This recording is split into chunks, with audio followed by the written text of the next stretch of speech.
জমজম কুয়া হল মক্কায় মসজিদুল হারামের অভ্যন্তরে অবস্থিত একটি কুয়া। এটি কাবা থেকে ২০ মিটার বা ৬৬ ফুট দূরে অবস্থিত। ইসলামী বর্ণনা অনুযায়ী নবী ইব্রাহিম আলাইহিওয়াসাল্লাম তার স্ত্রী হাজেরা আলাইহিওয়াসাল্লাম ও শিশুপুত্র ইসমাইল আলাইহিওয়াসাল্লামকে মরুভূমিতে রেখে আসার পর ইসমাইল আলাইহিওয়াসাল্লামের পায়ের আঘাতে এর সৃষ্টি হয়। মসজিদুল হারামে আগত লোকেরা এখান থেকে পানি পান করে। মহান স্রষ্টার অন্যতম নিদর্শনগুলোর মধ্যে অন্যতম হচ্ছে জমজম কূপ।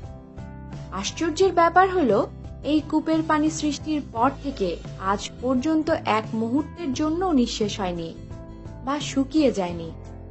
জমজম কূপ বিশ্বের এক অনন্য নিদর্শন। পানি বসে পান করা সুন্নাত, তবে একমাত্র ব্যতিক্রম এই জমজমের পানি দাঁড়িয়ে পান করা সুন্নাত। আমরা কম বেশি সবাই জানি, তবুও জেনে নিই এই কূপ সৃষ্টির ইতিহাস।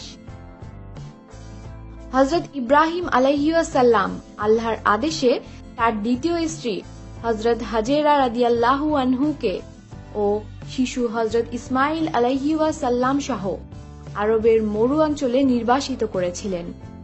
সেখানে থাকাকালে শিশু ইসমাইল আলাইহিওয়াসাল্লাম পানির তৃষ্ণায় কাতর হলে হযরত হাজেরা রাদিয়াল্লাহু আনহু পানির সন্ধানে উত্তপ্ত বালুকাময় মরুভূমিতে সাফা মারওয়া এলাকায় ৭ বার ছুটাছুটি করেছিলেন। কোথাও পানি না পেয়ে হযরত হাজেরা রাদিয়াল্লাহু আনহু তার ছেলের কাছে ফিরে আসে এবং এসে দেখেন তার ছোট্ট শিশুর পায়ের আঘাতে সেখানে পানি প্রবাহের সৃষ্টি হয়েছে, আর সেটিই জমজম কূপ।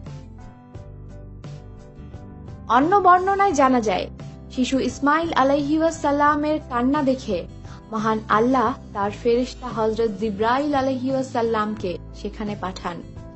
জিবরাইল আলাইহিওয়াসাল্লাম সেখানে এসে তার পায়ের আঘাতে একটি পানির ঝর্ণা সৃষ্টি করেন। জমজম নামটি কেমন করে হলো? জমজম শব্দটি ঐতিহ্যগতভাবে শব্দ সমষ্টি জমজম থেকে এসেছে, যার শাব্দিক অর্থ থামা। কূপ সৃষ্টির পর হযরত হাজেরা আলাইহিওয়াসাল্লাম দেখলেন যে পানি বের হতেই আছে। যখন তিনি কয়েকটি পাথর দিয়ে পানি আটকানোর জন্য বললেন, জমজম অর্থাৎ থাম থাম, সেই থেকে এই কূপের নাম জমজম কূপ। ইসলামের ইতিহাস অনুযায়ী এ কূপের ছিল ২টি জলাধার, একটি হচ্ছে খাওয়ার জন্য এবং অপরটি অজু করার জন্য। প্রথম পর্যায়ে এটি পাথর দ্বারা ঘেরা একটি কূপ ছিল। ৭৭১ খ্রিস্টাব্দে আব্বাসীয় খলিফা আল মনসুর এ কূপকে কেন্দ্র করে মার্বেল পাথরের একটি গম্বুজ নির্মাণ করেন। ৭৭৫ খ্রিস্টাব্দে খলিফা আল মাহদী জমজম কূপের পুনরায় সংস্কার করেন। তিনি সেগুন কাঠ দিয়ে একটি গম্বুজ নির্মাণ করেন, যেটি মোজাইক করা অংশ আবৃত ছিল। তখন গম্বুজের সংখ্যা দাঁড়িয়েছিল ২টি। ছোটটি ছিল কূপের জন্য এবং বড়টি ছিল দর্শনার্থীদের জন্য। ১৮৩৫ খ্রিস্টাব্দে খলিফা আল মুতাসিমের সময়ে গম্বুজ মার্বেল পাথর দিয়ে নির্মাণ করা হয়।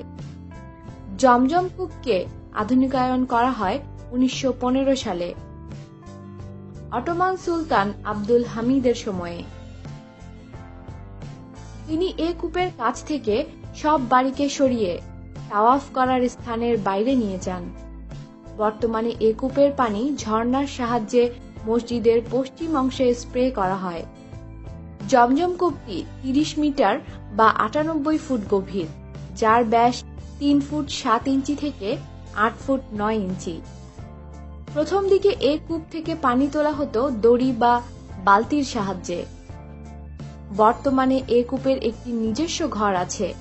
সেখান থেকে বৈদ্যুতিক পাম্পের সাহায্যে কূপ থেকে পানি তুলে মসজিদ আল হারামের তাওয়াফ করার সমগ্র এলাকায় বিতরণ করা হয়।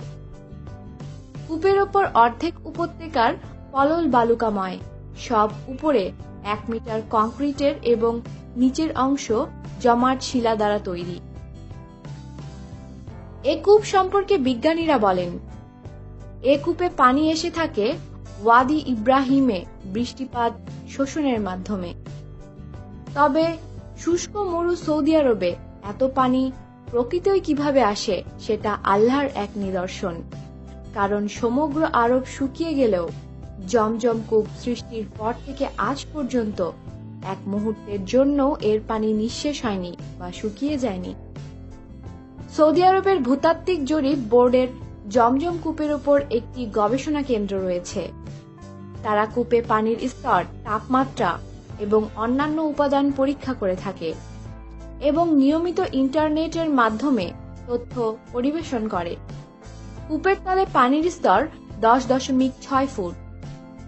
একটি পরীক্ষায় দেখা গেছে প্রতি সেকেন্ডে 8,000 লিটার পানি পাম্প করে উঠিয়ে নেয় পানির স্তর 43.9 ফুট পূর্ণ করলেও পাম্প থামানোর 11 মিনিটের মধ্যে এটি আবার তার আগের অবস্থায় ফিরে আসে। জমজম কূপের পানির কোনো রং বা গন্ধ নেই, তবে এর একটি বিশেষ স্বাদ রয়েছে। কিং সৌদ বিশ্ববিদ্যালয় জমজম কূপের পানি পরীক্ষা করেছে এবং তারা এর পুষ্টিগুণ ও উপাদানসমূহ নির্ণয় করেছে। জমজমের পানি বিশ্বব্যাপী মুসলমানদের কাছে একটি পবিত্র পানি। মুসলমানরা এই পানি ভক্তি ভরে পান করে। রাসূল মুহাম্মদ সাল্লাল্লাহু আলাইহি ওয়াসাল্লাম নিজেও এই পানি পান করেছিলেন।